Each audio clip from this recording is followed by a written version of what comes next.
L'univers à portée de main de Christophe Galfard aux éditions Flammarion. Imaginez que vous avez deux fusées attachées dans le dos, des fusées tellement extraordinaires qu'elles ne manqueraient jamais de carburant. Vous êtes sur Terre, vous faites une bise à votre grand-tante et hop, vous décollez. Vous êtes dans l'espace. Vous regardez votre montre, elle fait tic-tac comme elle l'a toujours fait, une seconde passe, toutes les secondes. La Terre s'éloigne derrière vous, mais imaginez qu'une immense horloge y soit attachée, une horloge que vous puissiez consulter où que vous vous trouviez dans l'univers. Vos propulseurs sont puissants, vous êtes déjà à 87% de la vitesse de la lumière. Une seconde dure toujours une seconde, à la fois pour la montre de votre poignet et pour les cellules de votre corps, mais quand vous vous retournez sur l'horloge de la Terre, lorsqu'une seconde s'écoule à votre montre, il s'écoule 2 secondes là-bas. Votre vieillissement personnel a déjà diminué de moitié par rapport à celle de tous les autres terriens. Vous accélérez encore. Vous voilà à 98% de la vitesse de la lumière. 5 minutes sur Terre s'écoulent pour une seule minute pour vous. Ils vieillissent tous 5 fois plus vite que vous là-bas. L'idée vous plaît. Elle vous plaît tellement que vous levez un poing et comme Superman, vous filez encore plus loin, encore plus vite.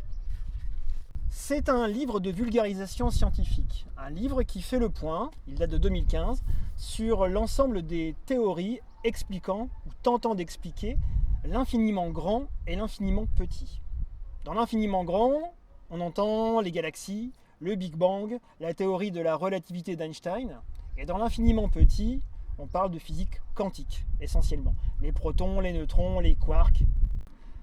Christophe Galfard est un jeune chercheur, il n'a pas tout à fait 40 ans, qui est docteur en physique théorique. C'est un mathématicien, il a été l'assistant d'Hawking, vous savez, ce grand astrophysicien en fauteuil.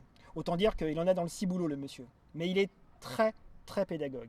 Il est très drôle, il met souvent en situation le lecteur pour lui faire comprendre des choses qui sont pourtant très, très difficiles à comprendre. Par exemple, le fait, comme le passage que je viens de lire, que plus on va vite et plus le temps s'écoule lentement pour celui qui va vite.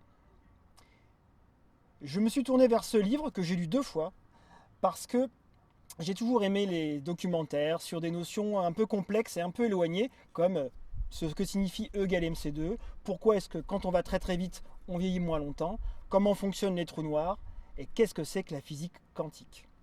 C'est un livre très réjouissant, très facile à lire, et qui procure l'espèce d'extase. Vous savez, quand on est à vélo et que pour la première fois, on réussit, c'est magique, à tenir en équilibre sans les roulettes, sans le bras de papa ou de maman, et sans se casser la figure.